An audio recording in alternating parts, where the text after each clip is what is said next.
Hey, it's Alex Ralka from BoardGameCo, and today I'm reviewing The Reckoners. And I actually almost said The Boys because I have been watching the TV show The Boys, one which I highly recommend, and is basically the adult version of The Reckoners. The Reckoners is a book series by Brandon Sanderson, and this is the book based off of that. This is the game based off of that book series. And to Nauvoo Games, if you haven't yet, you probably should look into doing a rebranded version of this game with The Boys, because that show is currently doing incredibly well, very popular, and I can't imagine it would take that much to do it differently. And from that, let me go briefly into a review, or not really a review, a how to play aspect of the game, and from there I'll come to my final thoughts, my pros, cons, what I can see other people not liking, and what my opinion of this game is. Okay, so the goal here is really more of an overview, more of a basic how to play without going too much into the details, but to more give a feel for the game. Now, the basic idea is going to be reducing Steelheart, this guy over here, down to 0 through first researching all his, weaknesses, and then slowly taking out his actual health, and that's ultimately how you win. Along the way, you have to make sure your population up there does not get reduced to 0, and that's basically it. That's how you win the game. It's basically going back and forth, hoping that you can destroy Steelheart before your population gets reduced to 0. The sequence of play on a turn, I'm just going to go through it just to give it simpler, to make it simple. We're going to go ahead and roll dice. I'm going to do it on my handy dandy little child's blanket over here, just so it doesn't make a lot of noise. And we're going to roll dice, and I'm going to do one character at a time. Normally both players will be going simultaneously, although they can choose back and forth. But for simplicity, because I'm controlling two characters, I'm just going to do both at once.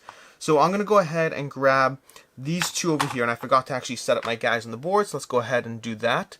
Let's go ahead and put them, we'll both put them in the starting city, because why not? Although Steelheart probably has to move first, so Steelheart's going to move over here. Okay, we have these guys over here, we rolled our dice, we're going to keep those two, and then we're going to, I'm actually going to go ahead and keep these two as well, which is a lot of dice for that first roll, but you'll see why I'm doing it. And then, perfect, okay, that's excellent. We're going to keep that, and we're going to roll this. And that's not what we wanted to get, but we'll keep it nonetheless. So these we're going to roll, and we don't want these because we already have more than enough. We will go ahead and keep 2 of these, I guess. You know what? I'm actually going to only keep 1 of these, and we're just going to, in fact, we're actually going to use our reroll ability. This ability over here lets us reroll all the dice, which I'm going to do because I don't really like any of those that much. Oh, and that I much prefer. I'll keep the 2 of that. I'm going to keep a little money, just primarily so you can see what it does. Maybe I'll keep, I'm going to reroll the rest of these. Actually, I'm going to keep this one, which is there. And then we'll do this. We'll roll. We got money, that. I'm going to keep this one, and then reroll the last 2. And we're going to do that. Perfect. Oh, beautiful. Okay, that's our last roll. And excellent. Now we can play out the actions. Now I did skip the initial gear up step of the game. Before the game begins, you're actually supposed to buy some equipment. I skipped that for right now, but you'll see how that plays out shortly.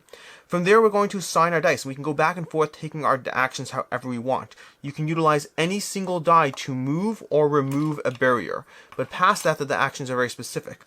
So I'm going to go ahead and cash in these 2 dice over here. These dice kill the enforcement officers. So these 2 guys are now dead. And that's very important because these guys, they might seem like nothing, but they will power up these epics very quickly if you don't keep them in check. From there, we're going to go ahead, and this guy over here, we might actually not use our money. You know what? I think I do want to take this one out first. So we're going to go ahead and put these 2 dice over here to research his weakness, which means we're going to reduce this 1 and then to 0, which immediately sets his health to 4 instead. Okay, now he's going to go ahead and cash in his dice. He's going to cash in these 4 right here to immediately kill him. That's 4 attacks. That's specifically how you attack Epics and Steelheart himself. And now this guy's dead, which means it's excellent. We're going to go ahead and destroy his card. And we will leave it over here so we can take the rewards shortly. And that's this guy cleared out. We still have more dice to go, so let's go ahead and figure out what we want to do. I'm going to go ahead and spend this money to move this guy over here. Now his ability is he can actually use this ability over here to put a token over there. I'm just going to use the die right now because the token I don't actually have in front of me. So he can now take actions in that zone. And this game is set up for 2-player, by the way. The level of accessibility around the board drastically changes at 3, 4, and 5-player counts. So now he can take actions over there.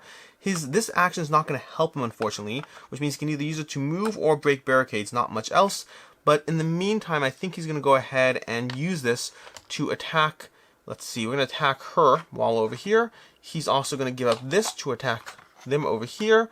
And then we have two contain symbols, which we will use, both contain symbols, to take this umbrella, little upside down umbrella, and reduce that by 2, reducing the effectiveness of Frostbite's powers and how bad Frostbite's going to be for us.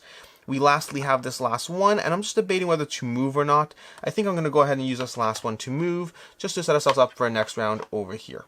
And that's basically how you play out the dice. You roll dice using a very Yahtzee style of roll 1, roll 2, roll 3, having to save at least 1 die each time, and then you utilize those dice taking actions.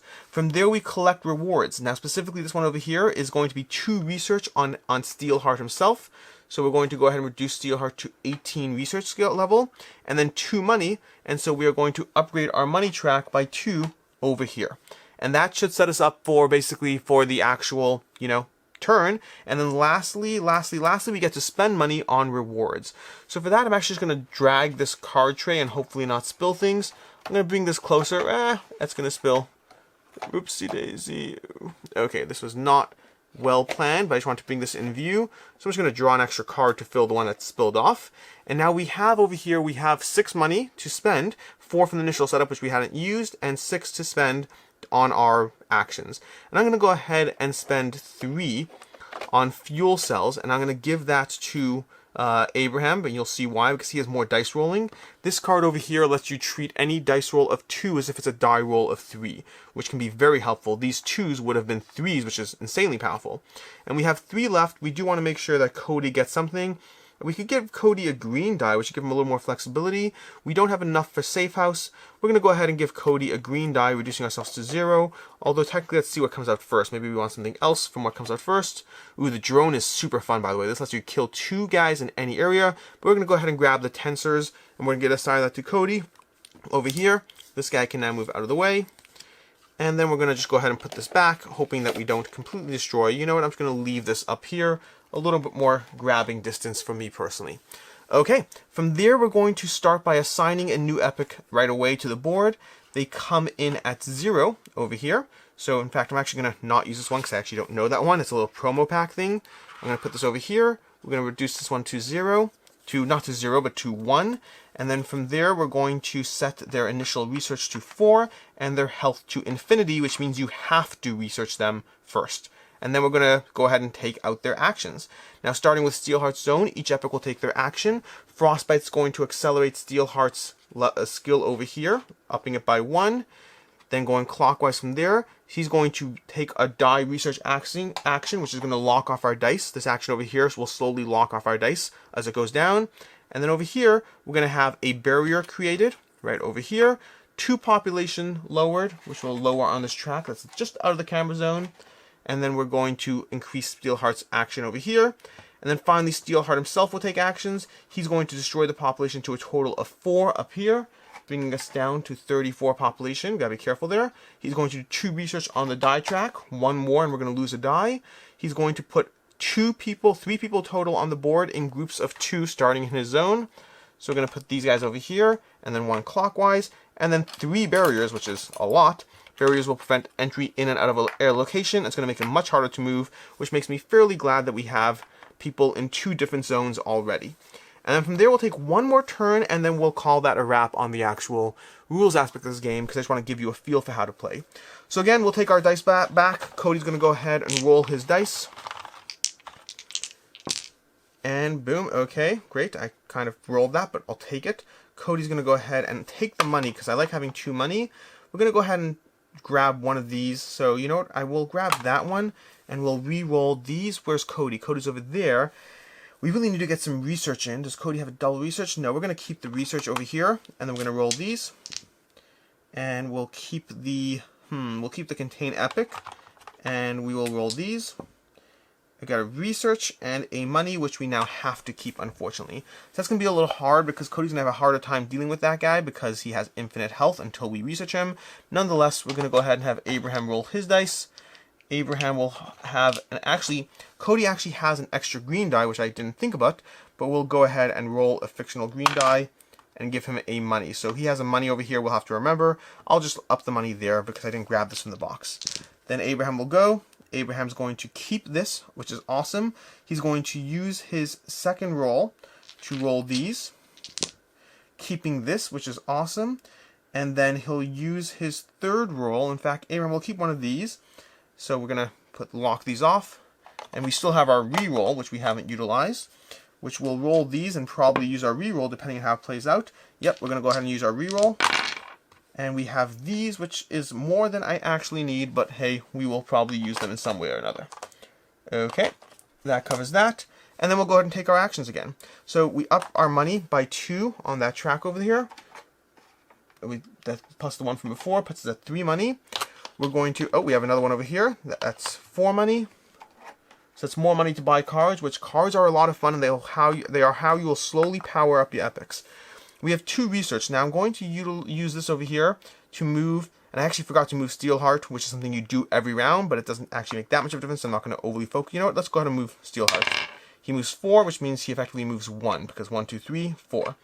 And then we're going to go ahead and spend our actions. Cody can either research Lightning, or he can put his token somewhere to research someone else. Since Frostbite's over there and can be weakened, although that doesn't really help us, unfortunately, I think I will go ahead and research 2 over here, and it is what it is. We're going to use this die over here to cash in for one of these tokens. This token is effectively a wild token, but you can't use it this round. At the end of the round, we'll move it from his tray into here, and next round he has a wild. From there, he's going to go ahead, he already used his 2 research, so we'll move that. And then his contain epic we will use on his ability. And actually, you know what, I'm actually going to use it, I'm going to put this die over here so I can use it on Steelheart, and I will contain his ability to generate 2 barriers, because that's going to make it really hard for us to actually move around if those barriers keep popping up. And then from Abraham over there, we'll go ahead and spend this as if it's 3 because of this ability, and immediately take him down to that. And the problem is then he has a bunch more, so it's actually going to kind of end up being overkill. But I don't really know what else to do. I think I will anyways kill that epic right there, lowering it down to 0. It's a little bit overkill, unfortunately, but it is what it is. We're going to use these 2 dice over here to kill these 2 people. And then we have 2 more dice which don't really help us, so I'm going to use them to remove a barrier. And remove a barrier, you can remove barriers anywhere on the board when you're doing that. From there, we would take our actions, we would take the reward for killing Frostbite, then the bad guys would carry out their turn, and that's basically it. That's how you play this game. It's a very simple cooperative game where you are effectively taking actions back and forth as you move around the city of Nukago, as you try to slowly reduce Steelheart to 0, and that's it. And then from there, let's go into my review. So, that's basically how you play the Reckoners. That's a few rounds, a quick overview of roughly how the game plays out, and from there, let's go into my thoughts. And I'll start by saying, before I get into I'll get to my final thoughts at the end, and timestamps down below, of course. But before I go into the actual pros and cons, let's start with the basic idea that I really like this game. And as I go through the pros, that should hopefully become fairly evident. And so, to start off with, I will say this game is surprisingly easy to explain. It benefits from being a cooperative game so that you don't actually need to cover each individual little rule. You need to cover the general construct of the game, and then you can play it out. Because since it's a cooperative game, not every player at the table needs to understand every element of the game. I can get players up and running in generally 10 minutes or less, which is really not bad considering the amount going on at this game. And secondly, from there, I'll say the playtime is pretty reasonable. It will vary depending on how well you do, what difficulty level, the player count, but you can get games in for as low as 45 minutes for 2 players, maybe even lower if you can really get that cut down. And even with a full player setup, even with like a full player count of like 4 players, and it can play higher than that. I don't know if I'd recommend it necessarily. I haven't played it with more than 5 though, so take it with a grain of salt, but it plays pretty decently, coming in at under an hour and a half on a regular basis. I can see a game going longer than that, but for us it's been pretty reasonable so far. Past that, I will say it's a quick setup and tear down time once you understand what you're doing. That first setup took me about maybe 15 minutes because I kept on cross-checking the rulebook, but the second setup, I timed it because I wanted to see how it play out. I came in at 4 minutes and 80 seconds to set up the game a second time. Tear down is roughly the same range, maybe a minute or 2 more actually, because you have to kind of get things back in order. I don't know why, but it took a little more to tear it down than set it up, but pretty reasonable setup and tear down time considering the table presence, considering what this game is is doing. I really like the scaling difficulty levels in this game. It's definitely, the difficulty in this game scales both based off of the player count as well as what difficulty level you are aiming for in terms of the easy, standard, hard, or something else that I can't remember the name for it, but like super or whatnot. And overall, the difficulty levels scale pretty well, giving you a variety of challenges in terms of, it's really just a count, basically. It's not really a major change to the gameplay, but ultimately it does adjust how hard this game is going to be for you to experience. I also like the production value, and that is one where I should note off here. Some of the components I'm playing with here are from one of the more deluxe editions. The editions of this game, everything is going to come with game trays. Everything is going to be deluxe offhand. Even the most basic version of this game has a fairly decent table presence and overall very good production values. But if you get even higher levels, you can get a ton of the components in metal, including a metal Steelheart, which is suitable because his name is Steelheart.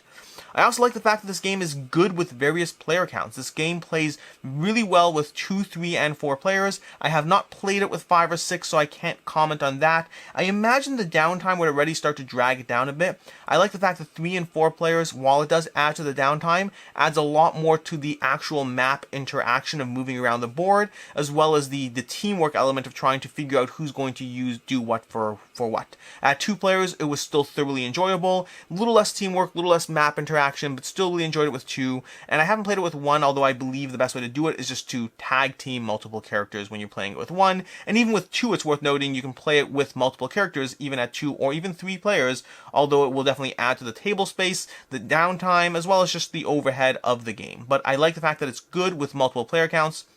And I also like the simultaneous play aspect of this game. It's not real time, but rather both when you're rolling dice as well as when you're carrying out your dice actions, there's a back and forth of, well, do you want to go do this? Do you want to do that? Maybe I'll hold off on rolling my dice to see what your dice end up being so that I can plan accordingly. There's a lot of simultaneous play in this game in terms of the way you can strategize both the planning phase as well as the actual implementation of your actions in order to maximize how the game is going to play out in your favor. And I really appreciated that, although again, at higher player counts, that can start to drag down the game a bit in terms of game time. But overall, I found it was a pretty brisk pace and kept the game moving.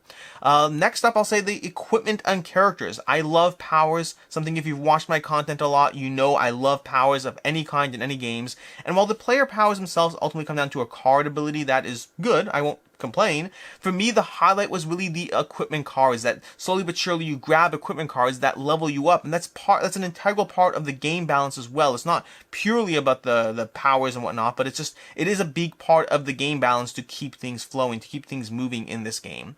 And lastly, I'll say my last pro is this game had an amazing pathway from, oh cool, this game is fun, to, oh my gosh, we're gonna die because we're getting overwhelmed and swarmed and we're gonna get absolutely killed in this game, to finally, we made it. We kind of survived. I don't know how, I don't know what we did, but we did indeed manage to survive, which was surprising. I loved that arc in the game. Which brings us to our cons, that for me there's only one real con before I get into what I can potentially see being a problem for others.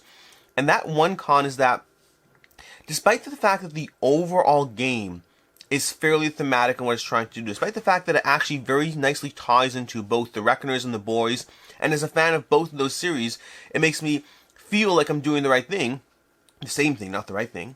At the same time, the actual game elements are very abstracted. I don't necessarily feel that any in particular character, any epic in particular, is doing anything other than providing just symbols of bad things. It doesn't really feel like someone who has a speed-based ability is doing something speed-based. It doesn't feel like Frostbite is doing anything to do with Frost. It just feels like, okay, Frostbite has these 4 lines and these 3 abilities, and that's kind of just, because of the fact that everything's done through symbols, it does make the game pretty easy to actually implement, but it is a little abstracted. Now, it doesn't stop me from enjoying the game, obviously. I've already told you that I particularly like it. At the same time, it is something that I kind of wish had been, well, more thematic. Maybe that the epics had text-based abilities that could actually feel like it was in line with whatever power they were projecting. And that for me is really the only con, which brings us to what I can see being a problem for others. And for that I have a few, but again, just to be clear, this category are things that don't detract from my enjoyment of the game, but might detract from yours. And those 4 things are, first of all, this game can be a table hog. Even at the lowest player count, even at just a 2-player game where you have 3 of these city locations on the board, it still takes up a decent amount of table space and reach, and you'll need help to reach different elements from your, well, other teammate. But at larger player counts, especially when you get to 4 players or even 5 or 6, which I haven't tried yet, this is going to take up a lot of table space. Now, it's not a lot of setup time because each one of these table space elements are just a giant board that you have to add to the table, but nonetheless, it can be a pretty big table hog, especially at medium to large player counts. Secondly, this game definitely can have an alpha leader problem. This is common in many cooperative games, but this game does nothing to really fix that. And the alpha leader problem, if you're not familiar, is the idea that a single player can try to dominate the strategy. Well, no, I rolled this and you rolled that, and we should clearly do this, then that, then this. It doesn't do anything to stop an alpha leader from trying to project their plan onto the rest of the table. Now, it's similar to many cooperative games in that sense, since that means ultimately the alpha leader problem is only as bad as the players in your group who do that and aren't aware of the fact that they do that. So it's something you have to be conscious of, or the players in your group have to be conscious of. But otherwise, because of the fact there's no timed element, there's no overwhelming amounts of complexities, at the end of the day, this is a game where a single player can look around the table and say, you use your dice, I'll use mine, and we'll figure out how to just do this. So it does very much have the alpha leader problem. For myself and my group, we mostly don't have that as a huge problem because we're pretty aware of it, but it's something to be conscious of. Which moves to the third thing, and this is kind of a pedantic, almost amusing one, but this box almost needs game trays for game trays. And what I mean by that is the box is stacked high with different game trays elements that, at the end of the day, it almost feels like it needed an insert for the inserts. They kind of just stack in there, not in the best way possible. This is a game that I'd be wary of storing on its side because of the fact that they're all just kind of stacked there, going stacked high and then throwing in the bags and components at the side. Overall, the components are great. Overall, the storage is pretty good, but the number of game trays they have almost feels like it needed game trays for game trays. And then lastly and finally, this is a big one obviously, is it's dice rolling. The actions that you can take on your turn are impacted by what dice you rolled. If you don't roll a contain symbol, you're not going to be able to contain one of the epics. And yes, it has that Yahtzee element, and of course it also has these wild planning tokens, so it does give you ways to mitigate what's happening and to potentially get the rolls you need. Plus, there's ability cards and whatnot, there's player abilities, there's cards. There are a lot of ways to mitigate or ensure that you will hopefully be able to do what you want. But at the end of the day, the dice are determining the actions you can take, and for many people, that might be a problem. For me, it very much fits the game, and I'm okay with it. I don't mind a King of Tokyo style cooperative game where I have to figure out what to do, but I can see that rolling aspect being an issue for other players. In fact, I would say that, for me, Village Attacks is a completely different cooperative game in which I didn't like that element, but for me it worked here. Between the mitigation and the King of Tokyo style rolling, for me it wasn't as much of a problem in this game, but in Village Attacks, where you only had one roll, I didn't like it as much in that game. And those are the things I can see being a potential problem for others, but again, did not detract from my enjoyment of the game. Which brings me to my final thoughts. I really enjoyed The Reckoners. I thought it was a really, really good game for what it's trying to be. Now, I may very well be biased by the fact that, again, I'm a fan of the boys and I'm a fan of the Reckoners. So to me, it very much did evoke those those elements of those shows and books that really drew me into the story. Yes, I'm researching these epics. Yes, I'm taking them down. Yes, I'm slowly making my way to being able to destroy Steelheart once and for all. So I was very much pulled in thematically by what this game is trying to do, and that might bias my opinion. But at the end of the day, I felt The Reckoners was a light, easy to teach, accessible cooperative game that I was honestly a little wary of going in. This is a game that I didn't think it would necessarily live up. I read the rules, I saw what you're doing here, and I was like, I don't know, I think it's going to be fine. I just think it'll be another cooperative game and nothing particularly special. But for me, it was something special. It was something that was thoroughly enjoyable, in the space it's trying to create, and you very much do feel like you're trying to contain epics. You very much do feel like you're trying to minimize how much damage they can do, and that as an epic gets too powerful, at a certain point you're like, no, we can't contain it anymore, we have to just kill it, because then it'll reset with a smaller new epic that rises up but hasn't yet grown in power. There are many elements to this game that really drive home the feeling of both the cooperative gameplay it's trying to do, as well as evoking that feeling from the books. So overall, for me, The Reckoners is a game that I can highly recommend. If you like cooperative games, if you've read The Reckoners, if you've watched The Boys, then any of those elements are a good reason to pick up this game and give it a shot. And I believe it's best with 3 and 4 players. For myself, we really did enjoy it at all player counts. I think that the board elements, like I said, are going to be better. The board elements and tactical planning are going to be better at 3 and 4 than they are at 2, but we still very much enjoyed it at 2 players. Until next time, I'm Alex Radcliffe from BoardGameCo, and I hope you have a good one.